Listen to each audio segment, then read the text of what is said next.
Hi viewers, welcome to KJTS சமையல். இன்னைக்கு நாம பார்க்க போறது ரசகாலன்.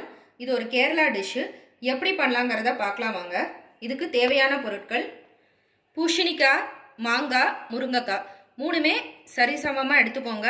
இது மாங்காய் சீசன்ங்கிறதுனால நான் மாங்காய் எடுத்துட்டு இருக்கேன். மாங்காய் இல்லாததுனா நீங்க வேற ஏதாவது காய் எடுத்துக்கலாம். பரங்கிக்காய், வாழைக்காய், சௌச்சௌ எடுத்துட்டு புளி சேர்த்து பண்ணலாம் இத. அரைக்கிறதுக்கு தேங்காய், வெந்தயம், 2 வரமிளகாய். வெந்தயம் வந்து ஒரு டீஸ்பூன் கொஞ்சமாக எடுத்துக்கோங்க. இந்த அளவு.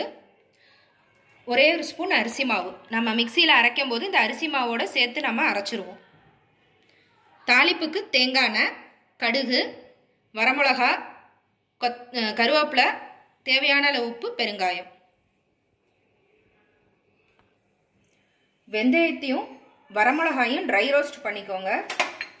வறுத்துட்டு தான் வெந்தயம் போடணும். அப்போ தான் டேஸ்ட்டாக இருக்கும் உங்களுக்கு.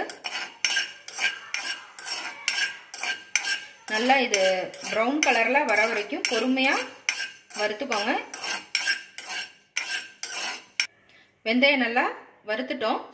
இப்போ 2 வரமிளகாய் போட்டு மிக்ஸ் பண்ணிவிட்டு கேஸை ஆஃப் பண்ணிவிடுங்க. வெந்தயத்தையும் வரமிளகாயும் வறுத்து தனியாக எடுத்து வச்சுட்டோம் நம்ம. இப்போ அடுத்தது காயெல்லாம் நம்ம வேக வச்சிடலாம். காய் மூடுற அளவு தண்ணி ஊற்றிக்கோங்க. நல்லா வேகணும். தேவையான அளவு உப்பு போட்டுருங்க. உப்பு போட்டுட்டு இது நல்லா வேகணும்.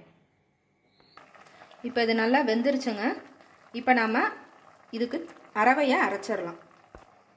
வறுத்த வெந்தயமும் வரமிளகாவும், தேங்காய், அரை மூடி தேங்காய் எடுத்துகிட்ருக்கேன், ஒரே ஒரு ஸ்பூன் அரிசி மாவு, தண்ணி ஊற்றி நல்லா அரைச்சிக்கோங்க. அரைச்சிட்டு காட்டுறேன். அரைச்ச விழுத இதோட கலந்துருங்க.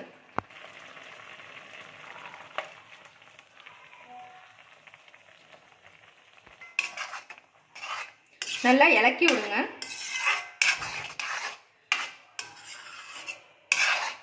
ரெண்டு 3 கொதி வந்தோடனே கேஸை ஆஃப் பண்ணிடலாம்.